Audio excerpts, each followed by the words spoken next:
Haleluya, kembali lagi bersama saya Samuel Barani, mahasiswa STT Rumur Kristus Bitung, Prodi Pendidikan Agama Kristen semester 1. Nah, sekarang saya akan membahas materi tentang arti dan pentingnya spiritualitas. Tujuan dari materi ini adalah kita bisa mengerti apa yang dimaksud dengan spiritualitas itu, serta bagaimana fungsi dan pentingnya spiritualitas dalam pelayanan sebagai orang Kristen maupun kehidupan kita sebagai anak-anak Tuhan. Sebelum memulai materi ini, saya ingin kita memahami terlebih dulu apa yang menjadi identitas manusia. Nah, identitas manusia kalau kita baca dalam kitab Kejadian pasal 1 ayat 26 sampai 27, di situ tertulis, "Berfirmanlah Allah, baiklah kita menjadikan manusia menurut gambar dan rupa kita." Jadi, manusia itu sudah diciptakan menurut gambar dan rupa Allah. Nah, sekarang gambar dan rupa Allah itu bagaimana? Yohanes pasal 4 ayat 24 berkata bahwa Allah itu adalah roh adanya. Sehingga kalau manusia diciptakan segambar dan serupa dengan Allah, dan Allah itu adalah roh, maka esensi manusia itu adalah roh. Jadi manusia itu adalah makhluk rohani. Itulah yang menjadi dasar dari pembahasan kita saat ini. Nah, manusia itu makhluk roh, dan roh itu adalah spiritualitas manusia. Itu akan mempengaruhi karakter manusia, dan kemudian karakter itu akan menjadi dimanifestasikan atau dinampakkan melalui perilaku seseorang. Nah, saudara-saudara, seseorang itu akan dilihat melalui perilakunya. Kita tidak bisa lihat karakter, kita tidak bisa lihat spiritualitas, tetapi orang bisa dilihat dari perilakunya.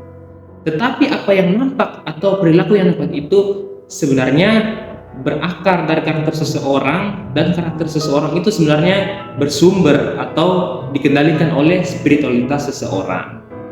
Nah, saya akan membahas satu demi satu tentang tiga hal itu, yaitu spiritualitas, karakter, dan perilaku. Untuk kita lebih memahami tema yang saya sampaikan tadi, saya akan jelaskan. Spiritualitas itu adalah kualitas atau keadaan yang berkaitan dengan roh seseorang. Kalau kita memperhatikan kebenaran firman Tuhan, maka kita bisa mengerti apa yang disampaikan Alkitab tentang keadaan dan kualitas roh manusia. Dalam kitab 1 Korintus pasal 2 ayat 14, dan kemudian bisa dilanjutkan dengan pasal 3 ayat 1 sampai 3, kita bisa melihat ada dua tipe manusia, atau dua tipe manusia berdasarkan keadaan roh manusia itu. Tetapi manusia duniawi tidak menerima apa yang berasal dari Allah. Karena itu baginya adalah suatu kebodohan, dan ia tidak dapat memahaminya. Sebab itu hanya dapat dinilai secara rohani. Tetapi manusia rohani menilai segala sesuatu, tetapi ia sendiri tidak dinilai oleh orang lain. Jadi saudara-saudara, ada dua tipe manusia berdasarkan keadaan rohani atau keadaan spirit. Jadi spiritualitas manusia itu ada dua tipenya menurut apa yang disampaikan Rasul Paulus. Yang pertama namanya manusia rohani, atau dalam bahasa Yunani disebut pneumatikos, dan yang kedua adalah manusia duniawi. Nah, manusia duniawi ini dalam 1 Korintus 2 ayat 14 sampai 16 dan pasal 3 ayat 1 sampai 3 itu ada dua kata Yunani yang diterjemahkan dengan satu terjemahan, yaitu manusia duniawi, yaitu kata psuchikos dan sarkikos. Nah, saudara-saudara, kita lihat lebih dulu dengan manusia duniawi. Jadi ada dua tipe manusia duniawi. Yang pertama namanya psuchikos.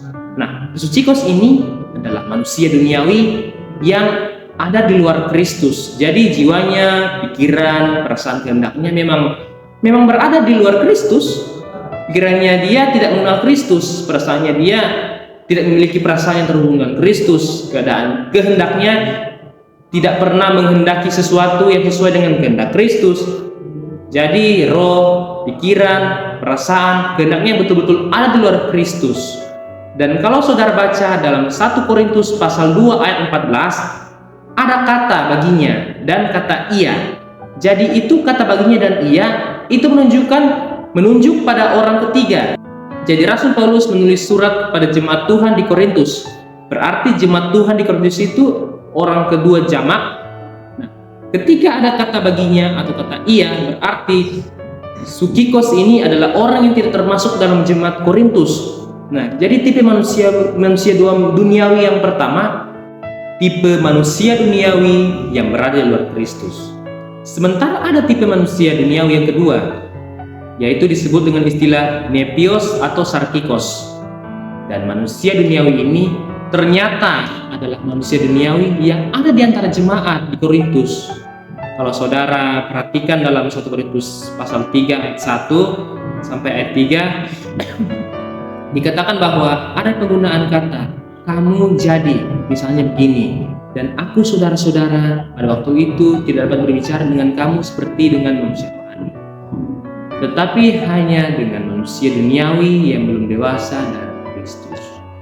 Jadi saudara-saudara, manusia duniawi ini digunakan kata ganti kamu. Dengan kata lain berarti ini ada di antara jemaat Korintus yang masuk kategori manusia duniawi. Dalam kitab Korintus sendiri, Paulus mengatakan, susulah yang dapat kuberikan kepadamu, bukan makanan keras. Jadi saudara-saudara, tipe manusia duniawi yang kedua ialah manusia duniawi yang ada di antara jemaat Tuhan di Korintus. Jadi harus dibedakannya saudara-saudara antara manusia duniawi yang sarkikos dan yang satunya. Sarkikos, tapi dia ada di antara jemaat Korintus. Sementara manusia duniawi sukikos, manusia duniawi yang di luar jemaat Korintus. Saya bisa katakan bahwa untuk sukikos adalah manusia duniawi yang dapat saya katakan manusia kafir. Kafir itu artinya belum mengenal Kristus. Sementara nepios, sarkikos adalah manusia duniawi yang sebenarnya sudah mengenal Kristus, tetapi tidak pernah bertumbuh dalam Kristus. Nah, itu tipe atau jenis manusia yang pertama, yaitu manusia duniawi. Sementara dalam 1 Korintus pasal 2, seperti yang saya sampaikan tadi, ada juga yang namanya manusia rohani yang biasanya disebut dengan istilah pneumatikos. Dan kalau diperhatikan dalam kitab 1 Yohanes pasal 2 ayat 12 sampai 14, maka kita bisa melihat ternyata pneumatikos ini orang yang sudah terima Yesus, orang yang sudah mengenal Yesus, sudah lahir baru. Orang yang seperti ini ternyata memiliki tingkatan-tingkatannya. Nah, saudara-saudara, jenis kerohanian itu ada 3. Yang pertama anak-anak, yang kedua remaja, yang ketiga dewasa. Nah, kerohanian itu tidak ditentukan oleh usia, tetapi seberapa berkembangnya rohani dalam dirinya. Ada orang dia sudah tua, katakanlah sudah 50 tahun ke atas, tapi rohaninya masih anak-anak. Nah, yang seperti inilah yang dikatakan Rasul Paulus, susu yang diberikan kepadanya, bukan makanan keras. Nah, tapi ada juga orang dia masih remaja, masih muda, tetapi kerohaniannya sudah dewasa. Nah, kenapa bisa begitu? Seperti yang sudah saya katakan, kerohanian tidak ditentukan oleh usia, tetapi seberapa banyak, seberapa sering orang ini mendengarkan firman Tuhan, ini dan itu. Itulah yang membuat rohaninya berkembang dan tidak lagi menjadi anak-anak. Nah, mari kita sebagai orang percaya, kita kembangkan rohani kita. Jangan menjadi, kita kembangkan rohani kita agar rohani kita tidak seperti anak-anak lagi. Karena orang yang masuk ke dalam kerajaan surga adalah orang dewasa, orang yang rohaninya sudah dewasa, bukan yang rohaninya masih anak-anak. Karena itu mari kita meningkatkan rohani kita, agar rohani kita menjadi lebih dewasa, agar kita semua menjadi lebih berguna lagi demi kemuliaan Tuhan. Puji Tuhan, materi arti dan pentingnya spiritualitas saya tebakan sampai di sini. Kurang dan lebihnya atau mungkin ada kesalahan kata, saya mohon maaf. Terima kasih. Tuhan Yesus memberkati kita sekalian.